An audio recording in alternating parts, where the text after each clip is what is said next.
AITA for ruining my perfect relationship with the best guy I've ever met because of a stupid trip to Bali? Oh God, where do I even begin?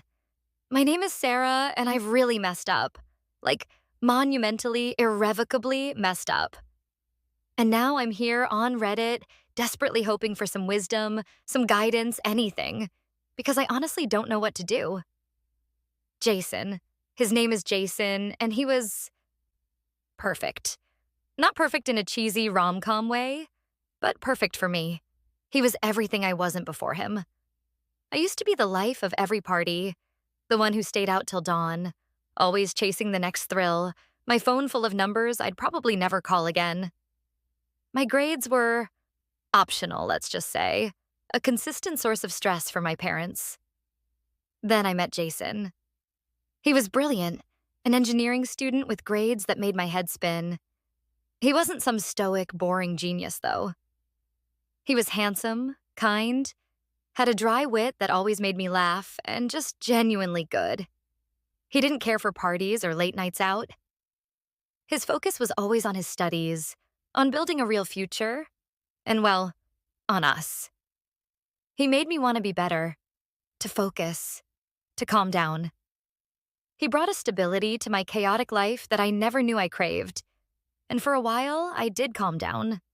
Our future felt so bright, so clear, like a path meticulously planned out, leading to something truly wonderful.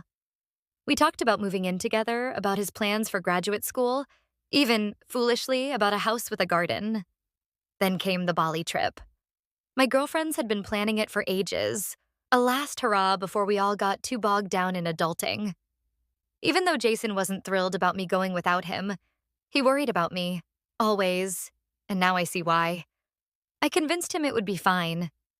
I told him it was just a chill beach vacation, girls' time.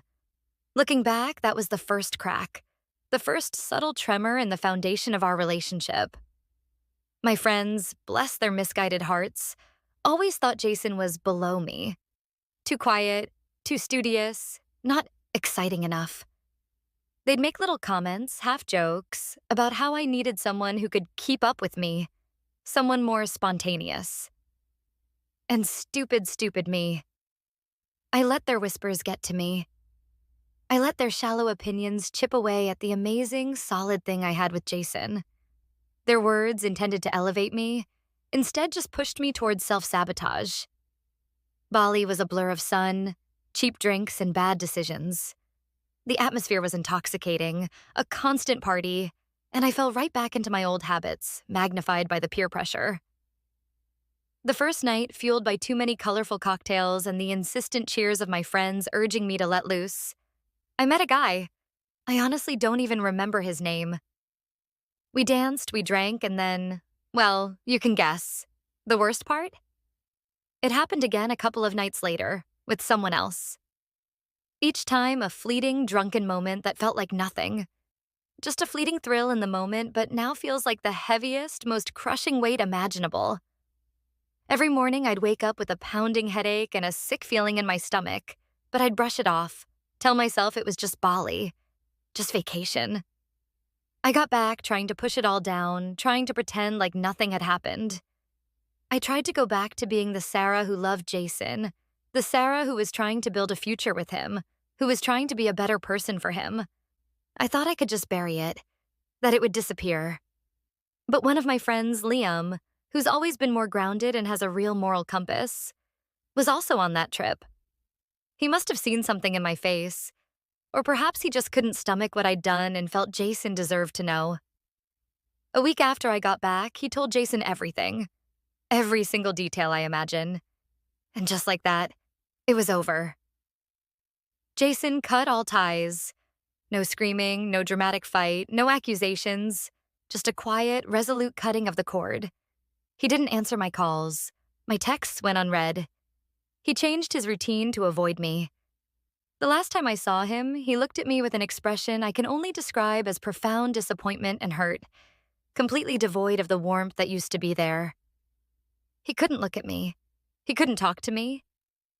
The future we had, the one I had so carelessly thrown away, vanished in an instant, replaced by an empty, aching void. I knew in that moment that I had broken something truly precious. Now, all I have is this crushing, suffocating regret. I replay those nights in Bali over and over. Every stupid decision, every drink, every laugh with my friends that egged me on, wondering how I could have been so incredibly stupid, so selfish, so short-sighted. I had the best guy, a truly good person who loved me for who I was and who I was trying to become. And I traded him for a few meaningless, drunken nights with strangers.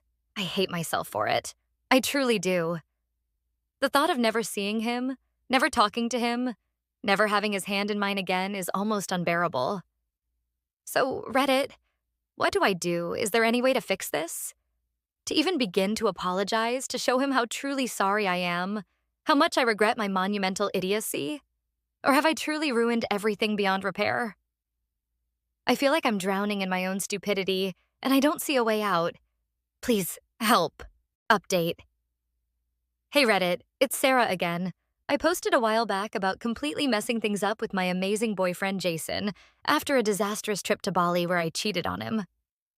I was hoping for some advice, some glimmer of hope, but honestly, it's been pretty rough. First off, let's talk about the comments. Man, some of you did not hold back. I know I deserve it. I was the asshole. I admitted that in my original post. But seeing it in black and white, all the judgment, the name-calling, the absolute certainty that I'm a horrible person and deserve everything bad that comes my way, it still stings. A lot. It's hard to read through hundreds of comments telling you that you're irredeemable, even when you agree with the sentiment. I came here for help, and while some of you offered genuinely helpful advice, a lot of it just felt like kicking someone who's already down. I get it, my actions were indefensible, but I'm still a human being, and the sheer volume of vitriol has been overwhelming. And the update you're probably all expecting? Jason and I are still broken up. There's been no miraculous reconciliation, no grand gesture that brought him back. I've tried. God, I've tried. I've sent texts, left voicemails, even tried to reach out through Liam, the friend who told Jason what happened. He's barely talking to me either, which I also understand. But it's all met with silence, or on the rare occasion I get a response, it's a polite but firm request for me to leave him alone. He's completely shut me out, and honestly, I can't blame him. I broke his trust in the most fundamental way. The future we talked about, the one where we were going to build a life together, it's gone. Poof, because of my monumental stupidity. I thought maybe, just maybe, if I showed enough remorse, if I truly understood the gravity of what I did, there might be a sliver of a chance. But it feels like there isn't. Every day that passes, the reality sinks in deeper. He's gone. For good. And it's all on me. I wanted to post this update, even though it's not the happy ending anyone, especially me, wanted. This will be my last post about it. I need to accept that I can't undo what I did. I have to live with the consequences, learn from this incredibly painful mistake, and somehow figure out how to move forward without the best person I've ever known by my side. It's a heavy lesson, and I'm paying a very high price for it. Thank you to those who offered genuine advice and empathy, even while holding me accountable. For the rest, well, you've made your opinions clear.